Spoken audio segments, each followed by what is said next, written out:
Video जरा उशिरा टाकत आहे.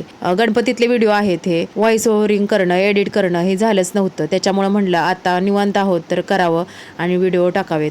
गणपती विसर्जन झालं, गौरी विसर्जन झालं, पण त्या प्रवासाच्या आठवणी आजही ताज्या आहेत. गौरी बसण्याच्या आदल्या दिवशी 6:30च्या एसटीला चिंतन आणि मी माझ्या 2 मुली एसटीला बसलो. बाहेर पावसाचं छान वातावरण होतं. महाबळेश्वरच्या डोंगरातून जाताना सगळीकडे धुकंच धुकं पसरलं होतं. रस्ता दिसेनासा व्हायचा आणि वाटायचं एसटी ढगांमध्येच चालली आहे. खरंच एकदम सुंदर दृश्य होतं.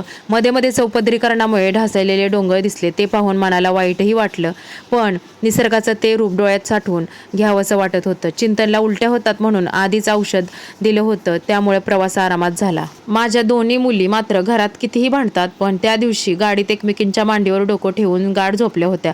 ते पाहून मला खूप आनंद झाला. खंडा स्टँडवरती वडील न्यायला आले. मग आम्ही लोणंदमध्ये पोहोचलो. पोहोचल्यावर वडिलांनी मला नाश्त्याला माझी आवडती मिसळ दिली. गरमागरम मिसळ खाल्ली आणि सगळा थकवा गेला.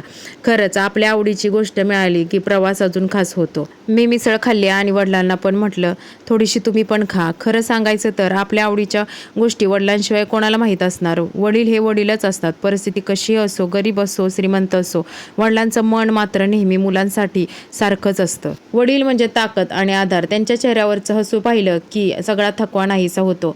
आणि जीवन पण असंच असतं बरं का. कधी पाऊस, कधी दुःख, कधी चढ उतार, पण आपली माणसं सोबत असली तर प्रवास कितीही अवघड असला तरी तो छानच वाटतो. हा माझ्या माहेरचा गणपती. तर तुम्हाला व्हिडिओ आवडला असेल लाईक करा, शेअर करा, चॅनलवर नवीन असल्यास सबस्क्राईब करायला विसरू नका. चला बाय.